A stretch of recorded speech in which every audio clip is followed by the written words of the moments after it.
Estás a punto de escuchar un podcast de Libertad Digital y Es Radio. ¿Qué tal? Bienvenidos al podcast de historia de Libertad Digital y Es Radio, Desmemoria Histórica. Hablamos del futuro del Sáhara Occidental y de España.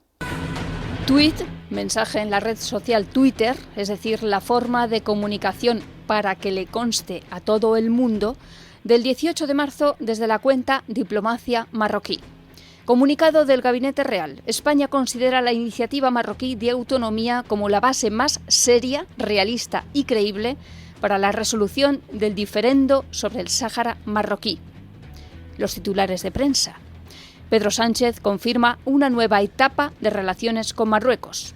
España respalda el plan autonomista de Marruecos sobre el Sáhara para superar la crisis diplomática. España toma partido por Marruecos en el conflicto del Sáhara.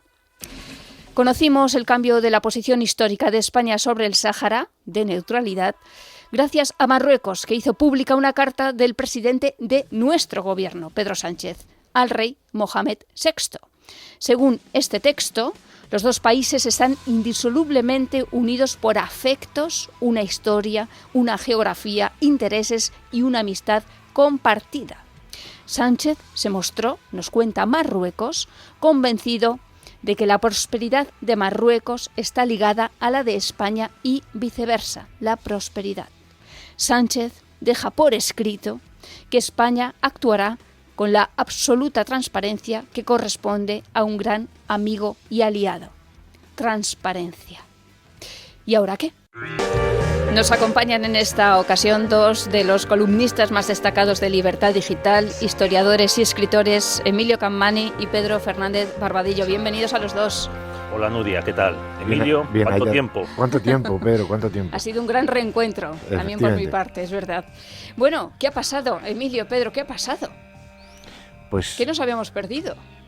Eso me gustaría a mí saber, porque hay dos aspectos que cuando hagamos los comentarios debemos de diferenciar bien qué estamos comentando, que es la forma, la manera en la que se ha hecho esto, totalmente opaca, sin contrapartidas evidentes, o al menos evidentes, y luego está el fondo del asunto, el haber cambiado de defender el referéndum de autodeterminación que había acordado la ONU y el plan Baker, que pues, se supone que nosotros apoyábamos, a irnos al supuesto estatuto de autonomía que Marruecos ha comprometido con el pueblo saharaui.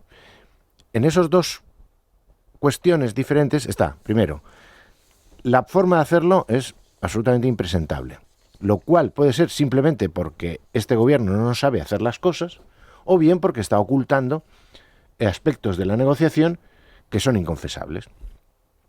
Más probable esto segundo, porque no hay contrapartidas, no se sabe, a cambio de que nosotros nos vayamos a ese planteamiento de Marruecos, de darle autonomía al pueblo saharaui, ¿qué nos van a dar a cambio? ¿O qué nos dan a cambio? ¿O qué clase de compromisos se han alcanzado? Para empezar, sean cuales sean esos compromisos, por interesantes que sean para España, no son por escrito. Por lo tanto, pues dentro de 1, 2, 3 años podrían incumplirse impunemente. Y el segundo aspecto es que esa inconfesabilidad de lo que se nos ha concedido probablemente esté incluido el hecho de no enviarnos emigrantes ilegales contra las vallas de Ceuta y Melilla, lo cual es completamente absurdo porque no tiene sentido que Marruecos se comprometa con España en defender nuestras fronteras tomando unas medidas o tomando unas resoluciones o actuando de una manera que nosotros no nos atrevemos a actuar. ¿Cómo va a ser Marruecos estar más interesado en defender nuestras fronteras que nosotros mismos? Por eso es lo que me da la sensación que hay. Eso en cuanto a la forma. Y en cuanto al fondo del asunto, probablemente ese giro había que darlo. Lo que pasa es que, si hemos de darlo, exijamos algo a cambio. Que sea interesante para nosotros, puesto que todo parte de que Estados Unidos decide irse con Marruecos en todo este asunto, que lo hace Donald Trump, pero Biden no se ha echado para atrás, con lo cual esto no es una chaladura de Donald Trump. Podíamos haber incluido a Estados Unidos en la negociación, perfecto, de acuerdo, yo me voy con vosotros, con Marruecos y contigo, y en este bloque pseudoatlántico que hemos formado, los tres estamos con que el Sáhara Occidental es de Marruecos, fenomenal, pero me metes a Ceuta y Melilla en la OTAN, en el territorio OTAN, que es la manera que yo tengo de garantizarme que ese supuesto compromiso verbal que ha adoptado Marruecos de respetar la integridad territorial de las dos ciudades autónomas, pues efectivamente se cumpla, porque en el momento en que Ceuta y Melilla fueran territorio OTAN, nosotros tenemos garantizado que no va a haber ninguna agresión militar. Eso es lo que yo veo, no sé a Pedro qué le parece. Pedro. Pues partamos de que Marruecos es un estado agresivo. Desde su independencia en 1956 se ha expandido territorialmente a costa de sus vecinos, a los que también ha agredido. Pues Argelia, Mauritania, se ha anexionado el Sáhara, pero ha crecido a costa de territorio bajo soberanía española. Ifni, Tarfaya, el Sáhara citado, y muchas veces lo ha hecho con violencia. Libró con Argelia una guerra en los años 60 llamada de las Arenas, y luego la guerra en el Sáhara contra el Frente Polisario, que duró hasta el año 91, luego ha tenido un rebrote. Además, Marruecos es un estado que no cumple sus compromisos. Hace unos meses, en agosto, Argelia rompió otra vez relaciones diplomáticas y le acusó a Marruecos de actitudes hostiles, de fomentar un partido independentista en la Kabila, de hacer espionaje electrónico a altas personalidades argelinas con el programa Pegasus, y hasta de provocar incendios forestales. Entonces, en el caso español, el incumplimiento marroquí lo tenemos acreditado, hay precedentes inagotables. Ya en el año 75, en los famosos acuerdos de Madrid, no reconocidos por Naciones Unidas, en los anexos secretos, Marruecos y España se comprometían a delimitar las aguas territoriales y a que Marruecos concediese a España unas, creo que 800 licencias de pesca en el Atlántico y en el Mediterráneo. No se concedieron las licencias de pesca y las aguas siguen sin delimitar, lo que en el caso de Canarias es muy llamativo y peligroso por el asunto de lo que se encuentra pues en esas aguas, no solo la pesca, sino los minerales. También hay dos tratados, uno sobre inmigración firmado en el año 92, por el gobierno socialista de Felipe González, y un tratado de buena vecindad y amistad del año 93, también con el gobierno de Felipe González, en el que España y Marruecos se comprometen a zanjar los problemas que haya mediante una discusión pacífica. Bueno, pues Marruecos, por un lado, no admite la repatriación de inmigrantes ilegales que salgan de su territorio, caso de los niños famosos que lanzaron contra las vallas de Ceuta, y también está el asunto de la ocupación del islote Perejil.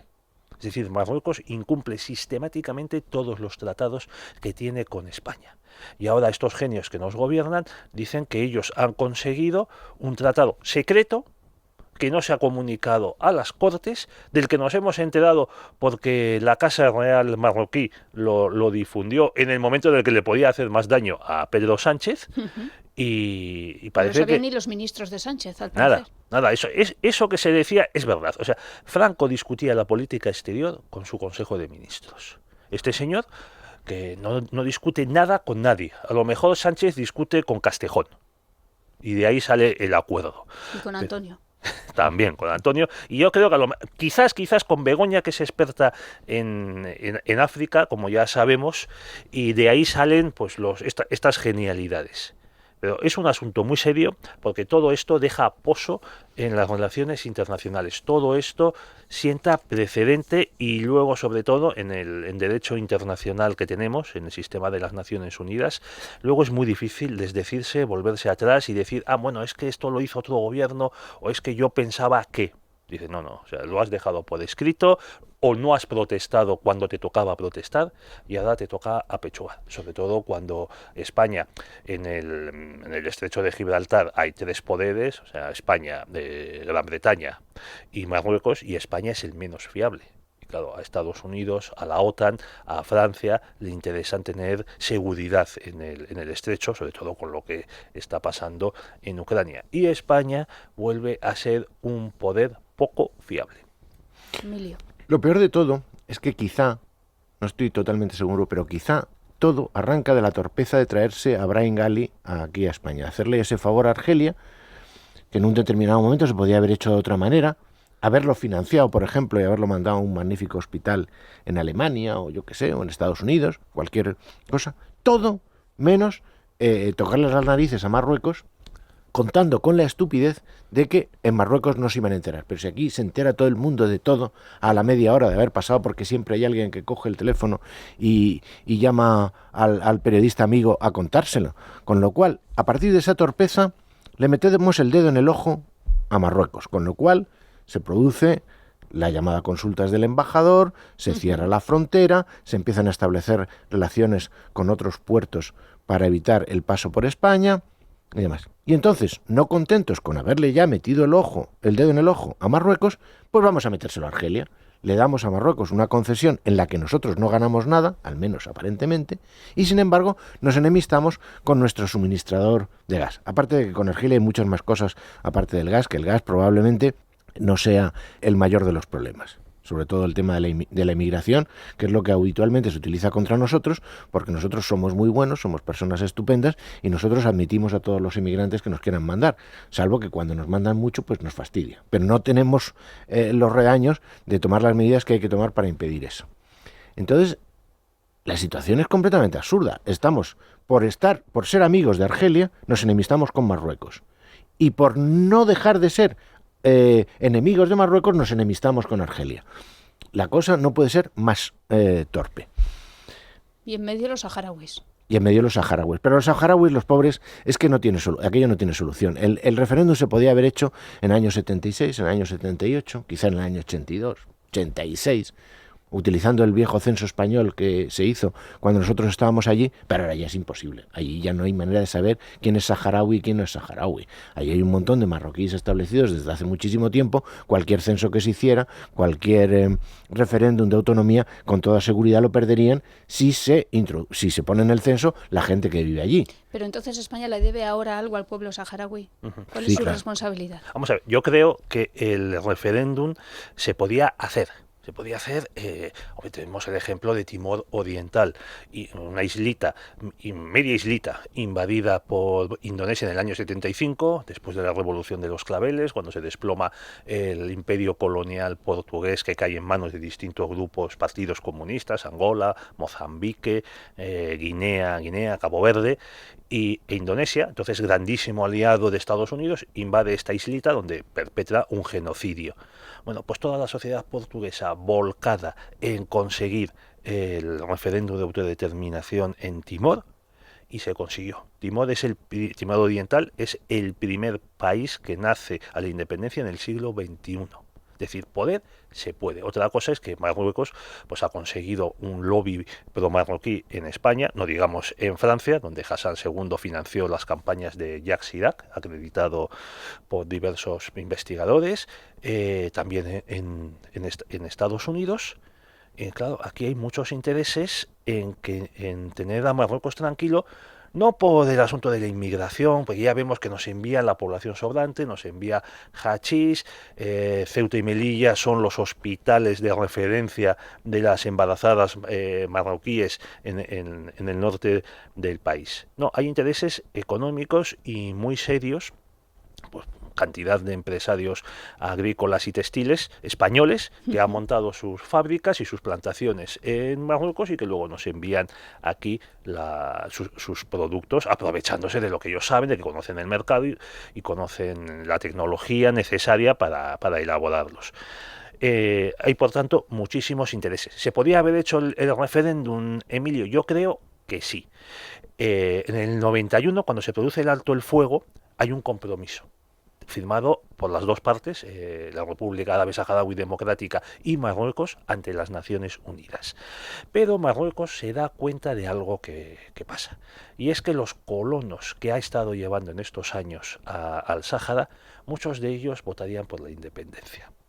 Que es lo que pasó, por ejemplo, en Ucrania, en el referéndum famoso del año 91, en el que hasta en Crimea ganó la independencia de Ucrania respecto a la antigua Unión Soviética. Incluso en el Plan Baker, que se llama Plan de Arreglo, el Plan Baker II, que estaba apoyado por Aznar, que se consigue que lo apoye el Consejo de Seguridad en pleno, sin ningún veto, hay una condición que es la celebración del referéndum. Hay una especie de autonomía, gobierno autonómico en el Sáhara durante 5 años y luego se vota.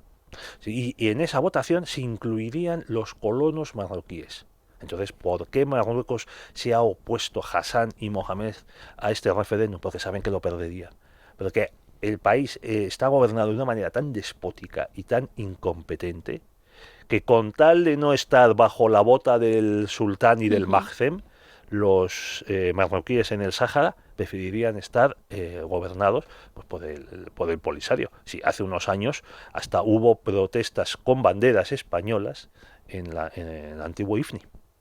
Sí, y aquí en Madrid, la verdad es que sí. Sí, bueno, claro, el gobierno de Marruecos es absolutamente despótico y por otra parte las condiciones de vida en el Sáhara Occidental son espantosas. Imagínate. Espantosas.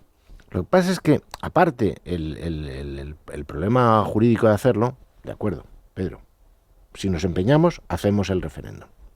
Y admitamos que los colonos marroquíes voten con la esperanza de que en un determinado momento se pongan del lado del Polisario. Podría ser, entre otras cosas, es lo mismo que pasa en Escocia. ¿Por qué en Escocia de repente les da por ser independientes? Porque tiene el petróleo del Mar del Norte. Y en el Sáhara Occidental están, por supuesto, los fosfatos y está la bolsa de petróleo que se ha descubierto entre el Sáhara Occidental y Canarias. Pero hay más, que es la clave de por qué Alemania, que es el pretexto que utiliza Pedro Sánchez para decir que no, claro, es que hasta Alemania se ha puesto del lado marroquí.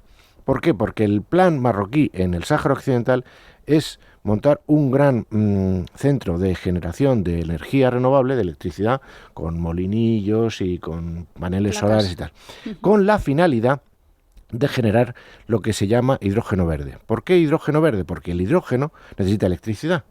Entonces, el hidrógeno efectivamente es muy verde cuando se consume, pero el generarlo, si hemos de gastar electricidad hecha a base de quemar carbón, pongamos por ejemplo, pues vaya porquería de energía verde que hemos creado. Lo de siempre. Claro, entonces se trataría de crear ese centro de energía renovable y con esa energía renovable hacer el hidrógeno verde, que es lo que quiere comprar Alemania, que tiene que replantearse toda su estrategia energética. Y dentro de esa nueva estrategia energética, un aspecto, que no creo que sea el más importante, pero que a Marruecos le afecta, es este asunto. Naturalmente, todo eso, si se hace, genera una riqueza. Si ese proyecto se mantiene en un Sáhara Occidental independiente, pues la cosa cambia completamente. Y naturalmente eso Marruecos no lo va a consentir.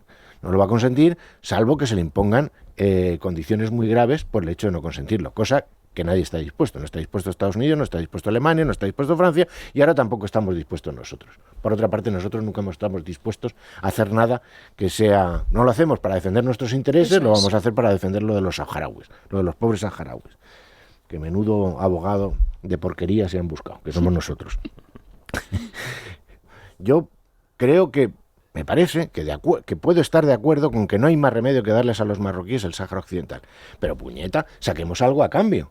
Algo que nos convenga. Si no somos capaces de sacar nada para los saharauis, al menos saquémoslo para nosotros. Bueno, pues ni siquiera. Bueno, ha habido en África dos procesos en los que se ha producido la secesión de un Estado, que es Eritrea, que se ha desgajado de Etiopía, y Sudán del Sur, que se desgajó de Sudán del Norte. En teoría, como dices, Emilio, sí podría hacerse lo del Sáhara, porque además Marruecos en los acuerdos de Madrid admitió la partición con Mauritania, sí. El tercio sur del país, de la antigua provincia española, que luego las Cortes españolas dijeron que nunca había sido provincia, en la última ley del franquismo. Luego este trozo se lo cedió Mauritania a Marruecos porque los saharauis le estaban dando hasta en el carné a los mauritanos en el campo de batalla. Y ahora con los muros, lo que llaman el Sáhara útil, que protege el Sáhara útil, hay como un 20% del Sáhara que no está ocupado. Es decir, en teoría sí podría hacerse perfectamente una secesión del territorio, todo como mínimo, o sea, dar parte del territorio a los saharauis. ¿Qué es lo básico? ¿Qué es lo principal? Que no hay una voluntad política.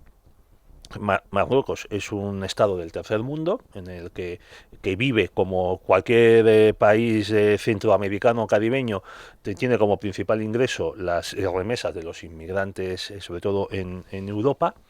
Luego hay ingresos, vamos a decir, non santos, como el del hachís, y pues tienen la pesca, los fosfatos, y agricultura y turismo y poco más. Lo que pasa es que Marruecos juega muy bien sus bazas. Bueno, decimos Marruecos cuando tenemos que hablar de los alawitas, de Hassan y de Mohamed. Y ha estado sembrando de dinero pues a los gobiernos, a las clases políticas, universitarias y periodísticas, pues de España, de Francia, de Estados Unidos, de Bélgica y, como decías, pues ahora de Alemania, con este caramelo de que te van a dar una energía ecologísima.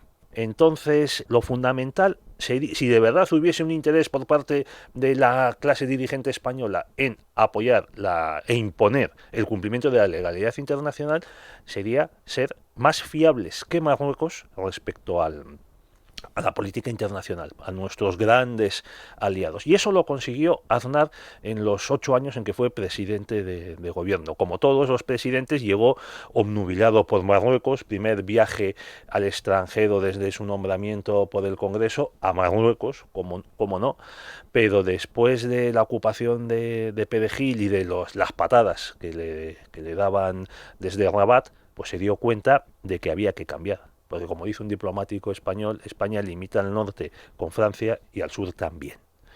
Marruecos y Francia pues, son uña y carne. Entonces, Aznar hizo un movimiento inteligentísimo que fue una alianza con Argelia, con Bouteflika. Que además Bouteflika supo halagar a Aznar y le dijo que él había coincidido con su abuelo, el abuelo de Aznar, en las Naciones Unidas. Ahí se formó una alianza que puso cabreaos como monas a París, a Rabat y al lobby pro-marroquí en España.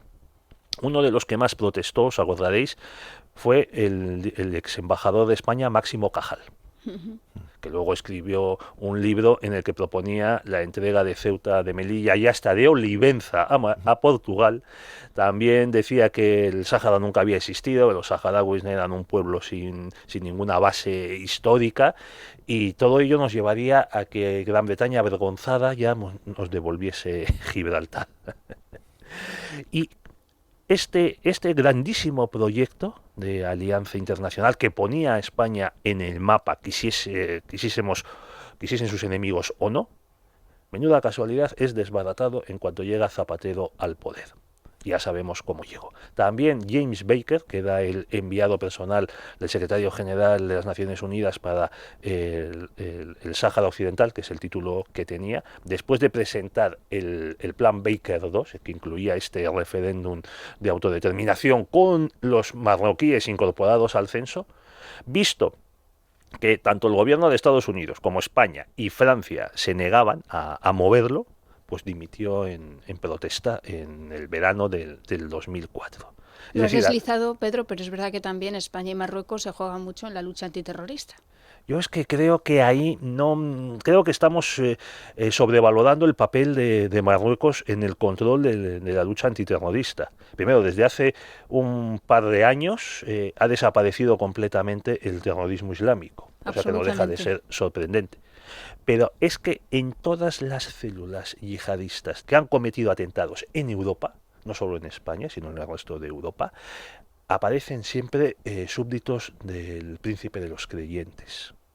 Es decir, algo pasa para que haya tantísimos marroquíes radicalizados.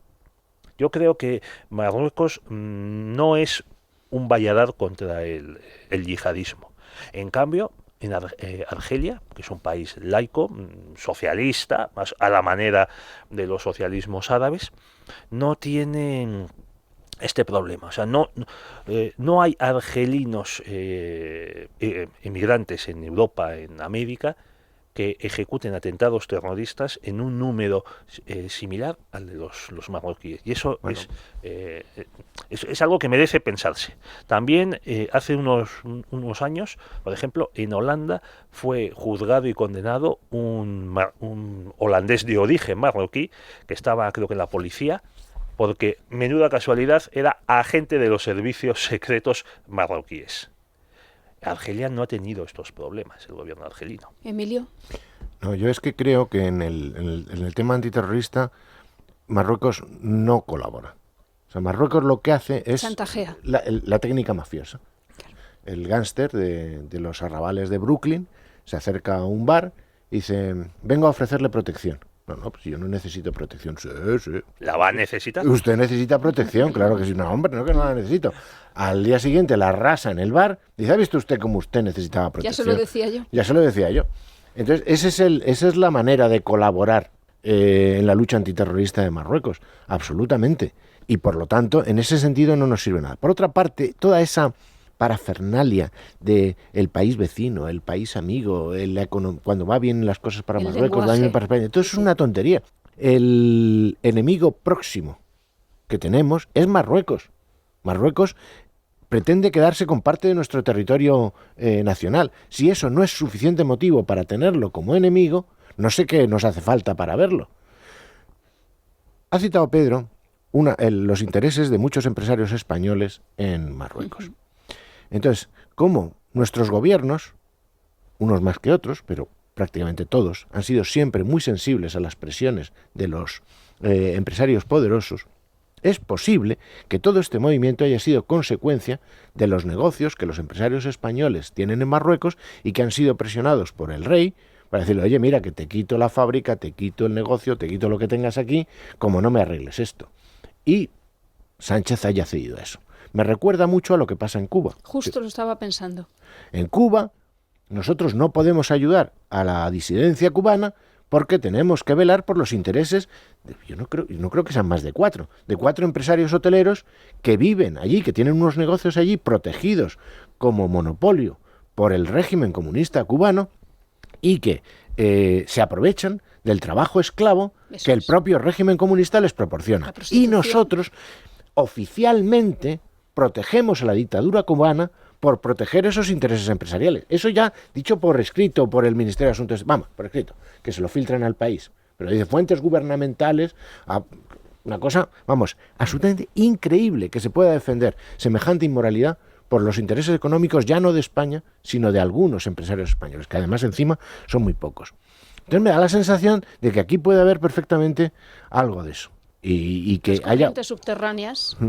que no conocemos. Claro, unos intereses económicos de unos empresarios que están muy acostumbrados a presionar a los gobiernos españoles y resultar eficaces. Luego pasa eso, en esas grandes empresas de repente te encuentras políticos, tanto del PSOE como del PP, más del PSOE, pero bueno, también de los del PP, en los consejos de administración. Y os digo una cosa, no sé si ayer visteis que la izquierda, supuestamente los aliados de Sánchez en el gobierno, quieren presentar, no sé si va a ser una proposición no de ley, para renegar de la carta que Sánchez le ha mandado al rey de Marruecos, para decir, mire usted, esto se lo ha mandado el presidente del gobierno, pero el Parlamento español no está de acuerdo en esto. Ahora mismo me he puesto con vosotros, ya sabéis que a mí me gusta mucho las apuestas, ahora mismo me he puesto lo que queráis a que el PP termine respaldando al gobierno en esto y rechazando esa proposición no de ley. Estoy convencido. No sé cómo lo justificarán, ni cómo lo explicarán, no, política de Estado, no sé qué, no sé cuánto. Es verdad que nos han tratado mal, no nos lo han comunicado, pero claro, no podemos quedar mal con Marruecos, es total, es un compromiso de España, se ha comprometido el gobierno del Reino de España y tal. No sé cómo lo harán, pero seguro que al final el PP, que también es muy susceptible a las presiones de los empresarios, si en definitiva lo veis, ¿por qué sale la reforma laboral? Claro. Hay un tío que se ha equivocado, me he equivocado. Qué creíble todo, ¿verdad? Al final eso tenía que salir. De la misma manera que se aprobó el decreto de reparto de los fondos europeos arbitrariamente por el gobierno gracias a la abstención de Vox, porque no conseguía el respaldo en sus... Pero cuando hay dinerito por en medio, las cosas terminan saliendo. Y esto pues pasará lo mismo. A mandar emigrantes contra las vallas de... Ni vamos a tocar Canarias ni Ceuta y Melilla. Claro. Entonces, la otra pata del problema, que es Argelia, da la impresión de que para esto se estaba preparando el gobierno desde hace tiempo. No sé si habéis visto ahora con todo el tema del gas, ha salido una de las noticias que hay, es que España es la que está mejor preparada para recibir gas licuado. tenemos, me parece que son 6 estaciones, estamos en condición. Esto, claro, ¿por qué se ha hecho? Si teníamos el gas que venía de Argelia, que venía por gasoducto, pues en principio no lo necesitábamos. Y estamos desenganchándonos del gas argelino. De alguna manera se viene obligado desde el momento que los argelinos cerraron el gasoducto grande, que era el que pasaba por Marruecos y que le suponía al rey unas comisiones por el gas que pasaba por allí.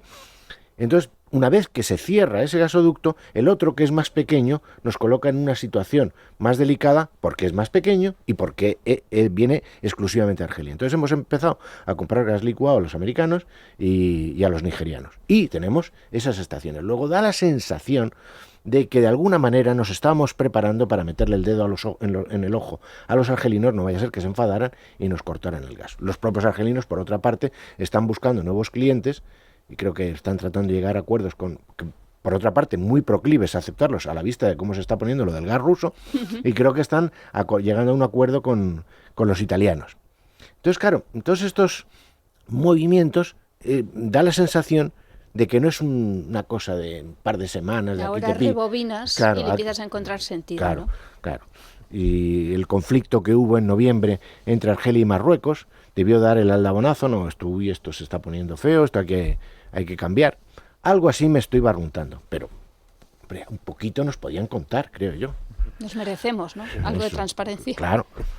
El asunto del gas que has comentado, Emilio, también sirve para ilustrar la escasa política exterior que tiene España y sobre todo el carácter antiespañol, antipopular del Partido Socialista Obrero Español, ni obrero ni español. Es que Felipe González decide desmantelar el programa de construcción de centrales nucleares iniciado en el franquismo, mantenido en parte ya habiendo suprimido algunas centrales por UCD, y se lo carga. O sea, España deja de tener una energía propia. Y entonces, ¿con qué van a sustituir la energía que nos iban a suministrar esas centrales nucleares? Pues en el gobierno socialista tienen una idea genial, que es con gas de Argelia. Y entonces cuando Pere Durán Farrell, el presidente de la empresa Gas Natural, que conocía muy bien a Argelia, que ya estaba trayendo gas natural desde hacía mucho tiempo a una de esas plantas regasificadoras que has mencionado, la de Barcelona, que creo que es la mayor de Europa Occidental, bueno, pues es el que negocia con Sonatrach, la empresa pública de la dictadura militar socialista de Argelia, el FLN, los militares, negocian los acuerdos y los suministros que están ahora bamboleándose. Es decir, el PSOE elimina una energía propia y la sustituye por una fuente energética que nos viene del extranjero y en concreto de un país africano, hombre, que no ha sido tan enemigo como Marruecos, pero hombre, en Argelia se han entrenado miembros de ETA y Argelia acogió también a Antonio Cubillo, el jefe del MPAYAC, el grupo terrorista canario. O sea, una genialidad como la de los alemanes, cerrando sus centrales nucleares, las 3 que les quedan las quieren cerrar ahora, y luego encima trayendo gas ruso. Entonces, claro, encima para cubrir el déficit energético que tienen los alemanes, desde hace meses, o sea, ya el año pasado, había días en los que la primera fuente energética era carbón propio, pero carbón. O sea, los alemanes imponen la descarbonización a toda Europa y ellos sí pueden quemar carbón. Bueno, volviendo a España, pues este es el tipo de apaños y de líos que montan las clases dirigentes españolas y los partidos políticos. A los saharauis ya se les abandonó definitivamente en el año 2004 cuando Zapatero salió diciendo que él en 6 meses iba a proponer una solución que iba a acabar con el conflicto. No hizo absolutamente nada.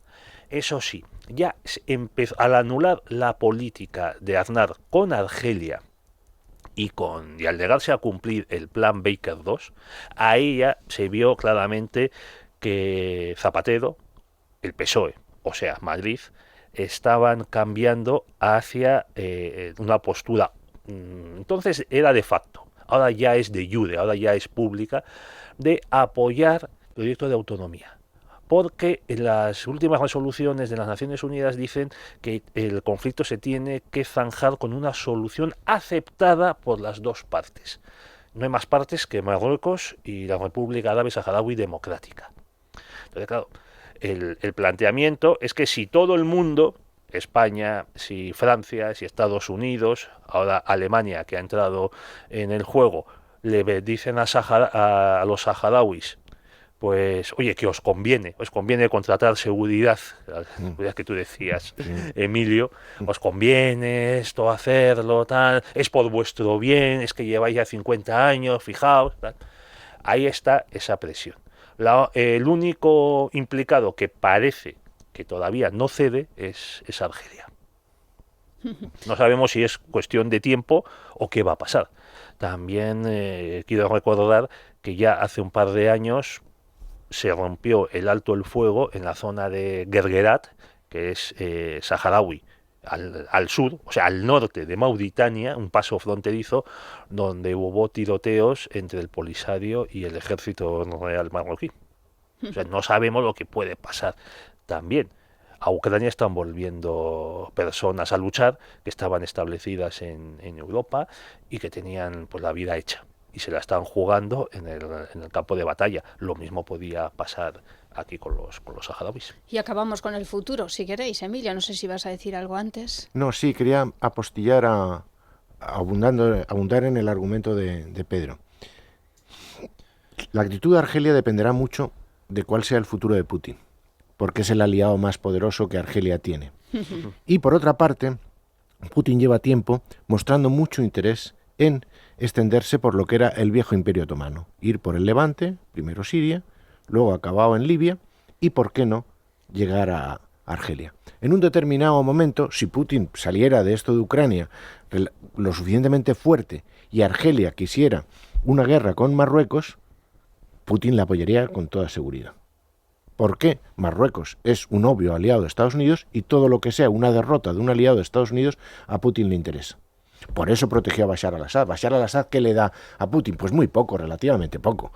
Pero tiene la gracia de que es enemigo de Occidente. Entonces, pero claro, ahora está empantanado en la guerra de Ucrania y no está en condiciones de hacer nada de eso. Ya veremos a ver cómo sale de todo. Pero si sale bien, con toda seguridad Argelia recurrirá a su aliado desde los tiempos de la Unión Soviética, que es Rusia. Y en ese caso nosotros estaríamos también enfrentados a Putin. Pues no lo sé, porque con los gobiernos que padecemos, de repente son capaces de hacer cualquier voltereta, pero sí, en principio sí, claro, naturalmente. Y nos quedamos sin gas y nos vemos con un montón de problemas y probablemente el traer a Brahim Ghali fue fue un favor que se le hizo a Argelia, pues alguna presión recibiríamos, salvo que seamos tan tontos de hacerlo gratis et amore. Pero alguien tuvo que presionar al gobierno español para que hiciera ese gesto que con toda seguridad iba a ofender a Marruecos. Bueno, con Brahim Ghali se ha reunido Mohamed VI en alguna que otra cumbre de la Unión Africana, organización en la que están los dos, tanto Marruecos como la República Árabe Saharaui Democrática. Sí, lo peor ha sido la chapuza con la que se hizo. Y yo también creo que ahí Marruecos estaba buscando otra excusa más para seguir dándonos patadas. Patadas que, por lo que se ve... Vamos a ver, sí, la mayor medida que puede tomar España frente a Marruecos, vecino hostil, es suspender toda la ayuda al desarrollo que envía España y vetarla en la Unión Europea. En ese momento, claro, de todo ese dineral, el Magcem se lleva unos cuantos pellizcos. Claro, en ese momento... Yo creo que sería básico para que Marruecos se diese cuenta de la necesidad de tener unas relaciones diplomáticas con España normales. Ahora bien, pues ya sabemos, has mencionado los empresarios que hay en Marruecos. Es que también hay mucha ONG española que vive de atender niños, de llevar, de educar a mujeres, también se ha publicado en Libertad Digital, ONGs que recibían una pasta descomunal para programas de alfabetización o de capacitación profesional a mujeres marroquíes, este tipo de cosas. Sí, donde el 75% del presupuesto de la ONG se va en salarios de los que colaboran, de los que son voluntarios, claro, los que trabajan como voluntarios en las ONGs. Ese negocio de las ONGs algún día habrá que investigarlo, porque es la cosa más negra y oscura que uno puede... Bueno, yo creo que es una vía de financiación de determinados partidos políticos. Sí, sí. Como es muy descarado dar el dinero directamente al partido político, además en España tuvimos los casos de la Fundación Flick con el PSOE, claro, como los partidos tienen liberados y hacen favores a otros partidos y también ahí se distrae algo de dinero, pues a través de algunas de estas ONGs, no digo todas, por supuesto, pero sí algunas. Y ya para concluir, Nuria, pues yo solo voy a anunciar tres hechos. O sea, Ceuta y Melilla no están en la lista de los territorios pendientes de descolonización de la ONU, donde sí están el Sáhara y Gibraltar, que siempre nos olvidamos de Gibraltar, pero es una colonia, es un sumidero de dinero negro, es un factor de desestabilización de España y de empobrecimiento de la provincia de Cádiz. ¿Por qué no están Ceuta y Melilla? Pues porque en Marruecos no tiene títulos legales para solicitar la inclusión de nuestras ciudades y nuestros peñones en esta lista. Es decir, si se cede, si se pierde, si admitimos el chantaje marroquí sobre Ceuta y Melilla, es culpa nuestra. No es que tengamos que ceder porque si no, ¿qué va a ser? ¿Qué desastre? La razón jurídica está al lado de Marruecos. En absoluto. Otro asunto, pese a la declaración de Trump, Estados Unidos no apoya la incorporación de Marruecos del Sáhara a la soberanía marroquí. Todo esto fue un plan dentro de que elaboró Trump para... Hace 2 años. Sí, en el año 2020 Trump sorprende anunciando que varios países árabes pues, establecen relaciones diplomáticas con Israel. Y uno de ellos va a ser Marruecos. Y como pago a Marruecos por este favor, Trump anuncia que Estados Unidos reconoce la incorporación del Sáhara a Marruecos. Es que no ha habido ningún otro acto internacional de aceptación de esta soberanía. No se ha abierto un consulado de Estados Unidos en el territorio ocupado del Sáhara, tampoco ha habido apertura de embajadas de Marruecos en Israel y viceversa, y las últimas resoluciones del Consejo de Seguridad que prorrogan otra vez más, un año más, la MINURSO, la misión de las Naciones Unidas para el Sáhara Occidental, Estados Unidos votó a favor. Es decir, Marruecos no tiene ganado el apoyo de Estados Unidos. Biden, digamos que ha congelado o ha anulado esa declaración de Trump, que fue una declaración también presidencial, no fue seguida de reconocimiento pues por el Congreso ni por las... sí, no es tratado internacional, es una orden ejecutiva de la presidencia que Biden podría anular perfectamente o renegar de ella sin problema jurídico ninguno, pero no lo ha hecho.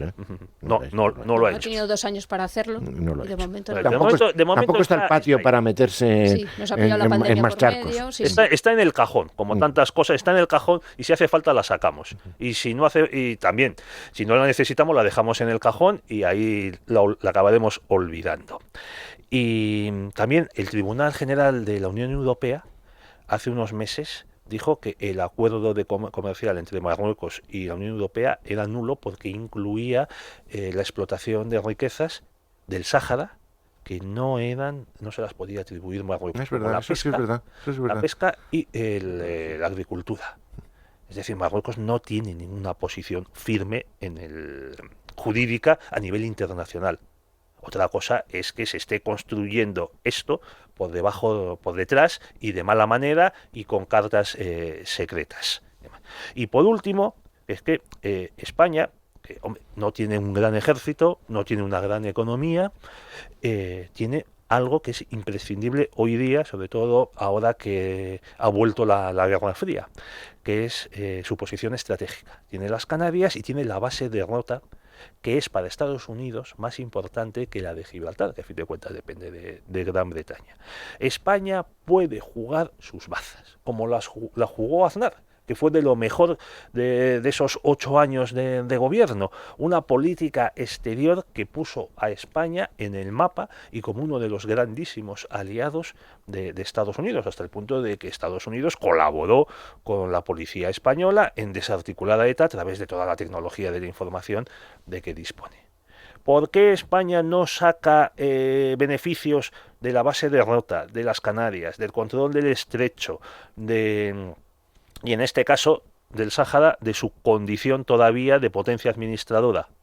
Pues por falta de confianza en nosotros mismos, porque los grandes cuerpos de la administración, los diplomáticos, el ejército, presidencia, los gobiernos españoles no quieren líos, están muchísimo más cómodos siguiendo en política exterior pues lo que hace Francia, lo que hace Berlín, lo que hace la OTAN, y en este caso concreto pues también, como mencionaba Emilio acertadamente, pues con algún que otro pues morterada de dinero o llamada de algunos empresarios que dicen, hombre, es que hay tantos intereses, creemos un colchón de intereses entre España y Marruecos que amortigüen los choques. Y mientras tanto, pues unos cuantos se están llenando los bolsillos. Emilio, para concluir, ¿cuál va a ser el futuro?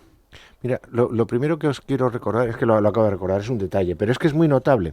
Cuando se mandan armas a Ucrania, Yolanda Díaz dice, bueno, yo en esto no tengo nada que ver, porque el presidente del gobierno dirige la política exterior. Y cuando el presidente del gobierno, dirigiendo la política exterior, según dice Yolanda Díaz, que la tiene que dirigir, se carga a los saharauis, entonces ya se coge un enfado morrocotudo.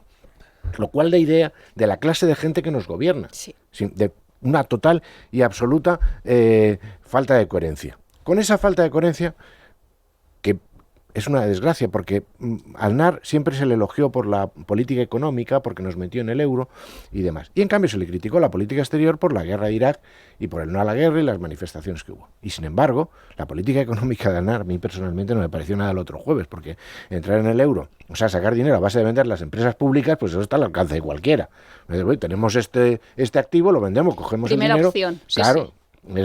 Es las generales de la ley, chupado. Eso es. Para eso no hace falta ser Fuentes Quintana. Pero en cambio en la política exterior sí estuvo muy hábil.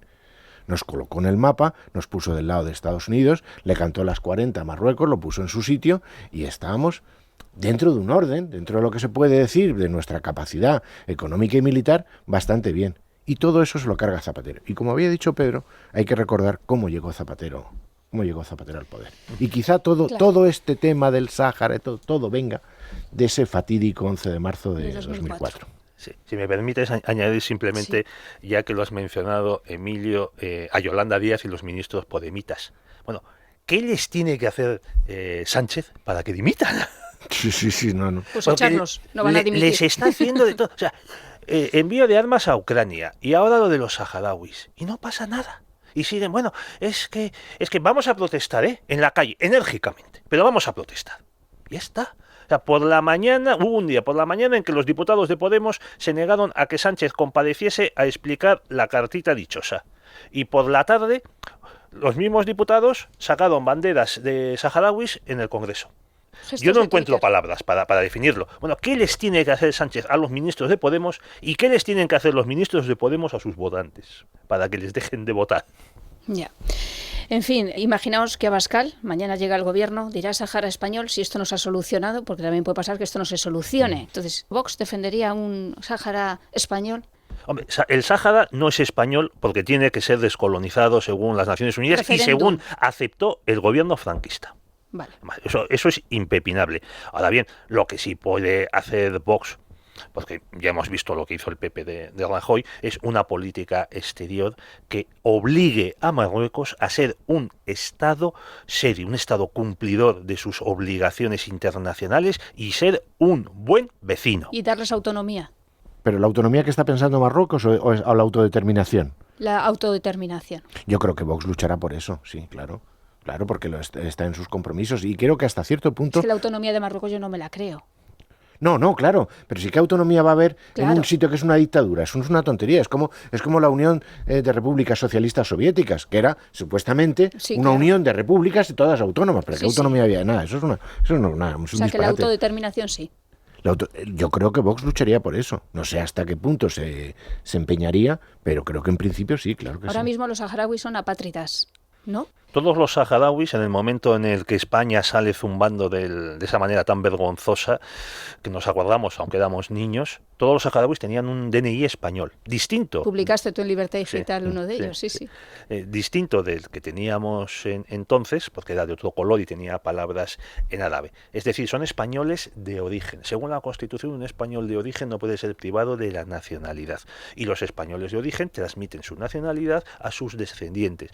Sin embargo, Luego ha habido tantas sentencias del Tribunal Supremo, las primeras reconociendo la nacionalidad española de los saharauis, diciendo que no la tenían ni marroquí ni argelina, pero creo que las últimas sentencias ha cambiado la jurisprudencia y las últimas sentencias van en contra.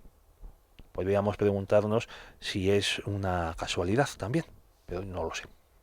Sí, lo de la nacionalidad de los españoles, de los saharauis, es muy complicado porque el problema es de naturaleza práctica, que es acreditar la condición de español de origen por ser saharaui. Y muchas veces el registro civil... Un certificado del registro civil. El registro civil que había allí se quedó en manos de los marroquíes, eso ya no está gestionado.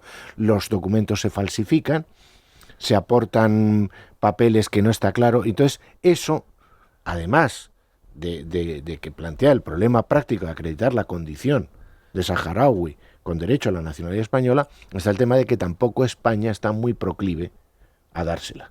Con lo cual, si a la dificultad que ya tiene esa documentación se le añade los entorpecimientos burocráticos que todo Estado es capaz de hacer cuando no hay voluntad política de hacer una cosa, pues dificulta muchísimo esa condición. Pero lo que ha dicho Pedro es rigurosamente cierto. Es que esta es otra de las vergüenzas españolas. El régimen español está regalando la nacionalidad, por ejemplo, a marroquíes, y en cambio se la está regateando a los saharauis. Eso es así, efectivamente. Y se está creando una quinta columna que puede influir mucho en elecciones municipales y, Dios nos libre, en elecciones generales, como ya está sucediendo en algunos países europeos. Nos vamos. Emilio Campmany, Pedro Fernández Barbadillo, muchísimas gracias por este reencuentro. De verdad que es apasionante escucharos. Nos tiraríamos de charla otra hora. Yo espero que vuelvas pronto por Desmemoria Histórica, Emilio. Aquí te esperamos. Espero ansioso vuestra invitación. Con Pedro y con Miguel tengo pendiente acabar la serie histórica de los años previos a la Guerra Civil Española y lo haremos. Eso sí, nos vais a ir de aquí sin dejarme un titular. ¿Cuál va a ser el titular de dentro de un mes, por ejemplo? España cede a Marruecos sin recibir nada a cambio. ¿Y Pedro? España no quiere ninguna responsabilidad. Se lava las manos. Gracias a los dos. Muchísima suerte. Gracias a ti, Nuria. Gracias a todos ustedes por estar ahí, que sé que les gusta mucho este podcast de Desmemoria Histórica. Escucha este y otros programas cuando y donde quieras a través de los podcasts de Libertad Digital y Es Radio.